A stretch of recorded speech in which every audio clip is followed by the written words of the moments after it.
Noel Zarate kasama po si Noreen Gotts, si Judy Saril. The curse has been moved. Sana ba si Mia Kalim? You're crazy. You're just one game behind.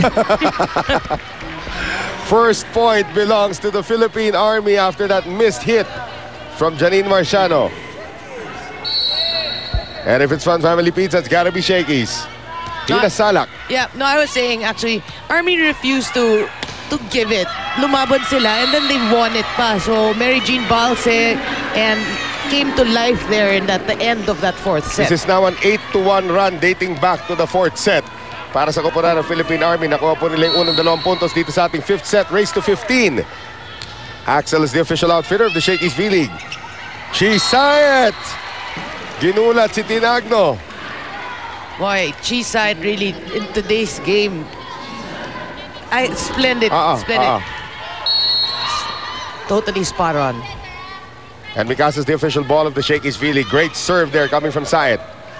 Running attack, wala sa pwesto si Dindin pero nagawa pa rin niya na paraan. That's right, just brushing it off the blockers. That's Janine Marciano. 3-1 Army.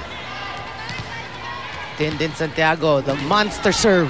And here is the Shakey's V-League powered by Motolite battery pang matagalan. Good serve by Dindin. Chisayet setting to nobody. Tinawid na lang yan ni Aiza Maizo. And that one is in. King Balse, the ever-reliable Mary Jean Balse. And Balse again, when your team is down, kumuha ka, pasa ka mo lang kay Balse. Ito na, ito na. Sa panahon ng tagulan, iwasan ng dengue.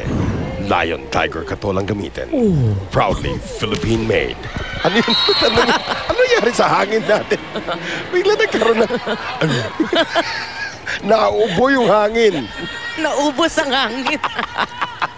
Kinapos yung hangin. Oh, tama na yung may awu-awu pa rin tayo talaga. That's the best part of that ad. 4-2 ang ating score. Short serve. Para dito kay Eulalio. Quick set again. Para dito kay Mary Jean Balse. Classic Mary Jean Balse. You're right, no? Ever-reliable talaga eh. She was the first MVP. Tandaan nyo yan. And we are on our 11th season. Wow. If it's Fun Family Pizza, it's gotta be Shakey's. Maizo. And Michelle Carolino could not get that one up. Maizo's not done yet. Hindi, Cagayan Valley's not done yet. Pwede pa sila manalo rito. It's still early, 5-3. Janine Marciano. Oh, Dindin nagdalawang isip. So, service ace para dito kay Janine Marciano. Yan ang mahirap, ano? Hindi mo alam kung kunin mo sa dibdib, kung kunin mo lang sa ilalim, di ba? And you can guarantee that Marciano will go back to the same target. But this time, it's taken by Agno. Sala, quick set to Balse. Pipihit si Pao Soriano. Pineda. Free ball. Tabakero with the sky ball. Quick set again. Relentless. Good feed from Tina Salak to King Balse. Tina Salak knows this is winning time. And you go with your MVP. Well, the two-time MVP, itong si Ging Balse, getting it done. Balse once scored 37 points in one game. Recently lang yun. That's within the last 5 years yun, ha? Amazing. Here is Aiza Maizo Pontillas.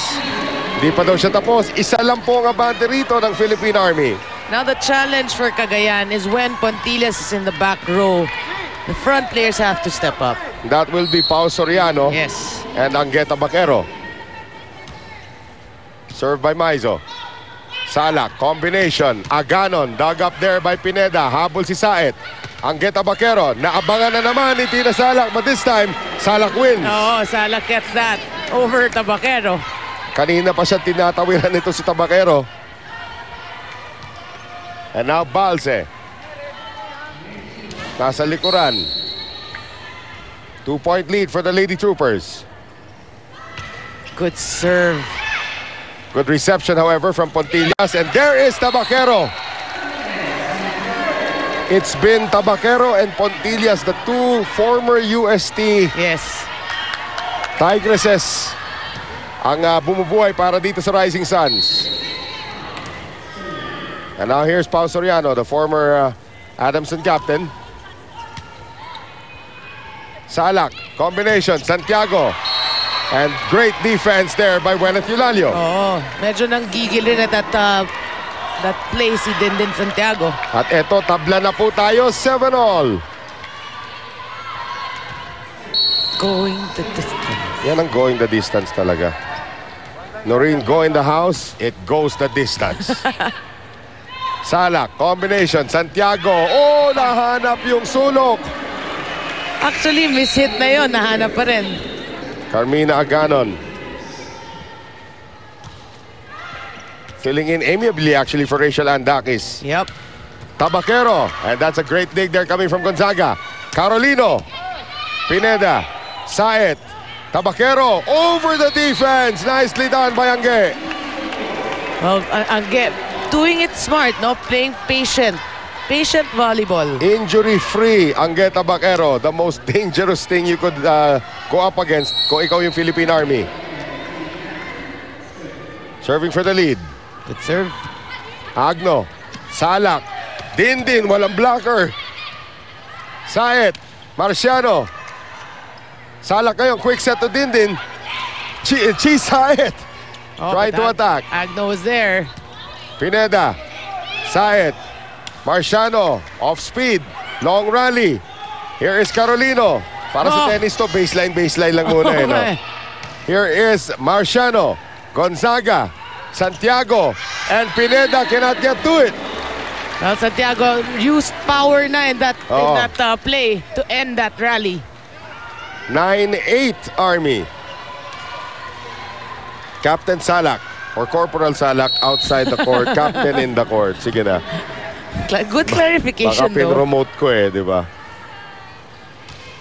Short serve. Fielded by Tabaquero. Saet on the quick set. Marciano. Delayed hang time na lito doon si Michelle Carolino. Oh, barely getting it through, but she gets a point for Cagayan. 9-all. Walang kurapan. Saet now. Solid serve. Right. Combination for Gonzaga.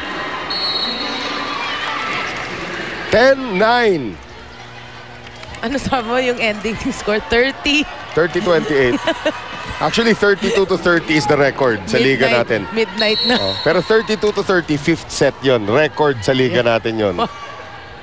That was Maynila against Perpetual. Yes, it was me. I'm sure it was you nga.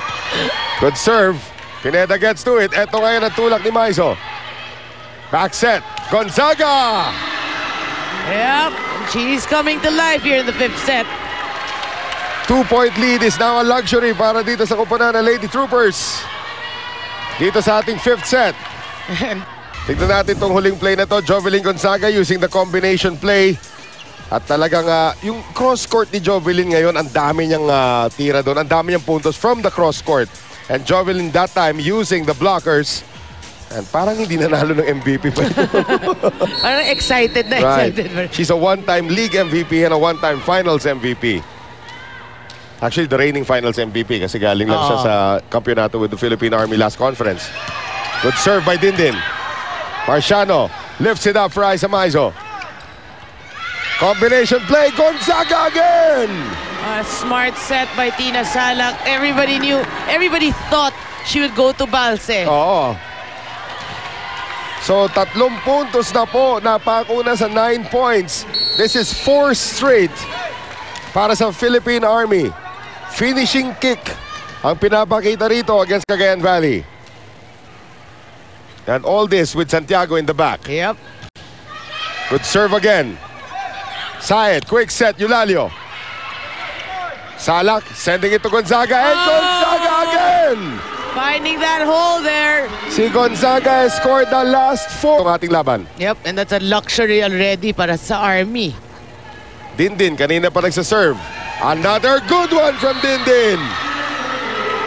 Match point. 6 unanswered points for the Philippine Army. Or make that 5 unanswered.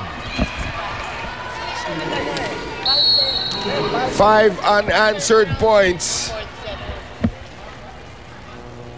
Tama ba? 5 hindi. 6 unanswered yan. Oh, 6 unanswered points. another great serve. Match point, Philippine Army. And Aiza Maizo Pontillas, tinigil muna.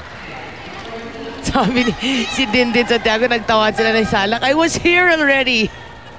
Substitution, napito na yung substitution. So it will be Vargas coming in for Marciano when it was supposed to be Vargas coming in for Eulalio. But now Eulalio will serve to stay in the match.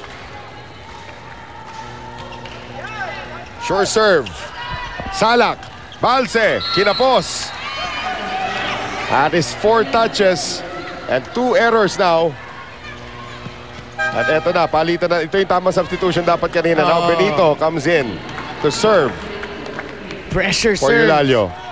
And Benito has been here before. Down 3. Match point Army. Good serve by Benito. Overcooked. Joy Benito is the veteran. Ilang beses na siya naatasang mag-serve for the match. Serve to come back. Very, very cool so far. Another good one from Benito. Combination. Gonzaga off the block. Pontilla, second ball. Oh, I thought I was still alive. Hinabol yun ni Dindin at saka ni Tinagno. Another to actually tie it up sa kanyang serve. Well, she looks cool as a cat. For the tie. Sala, quick set. Balse, and it's over.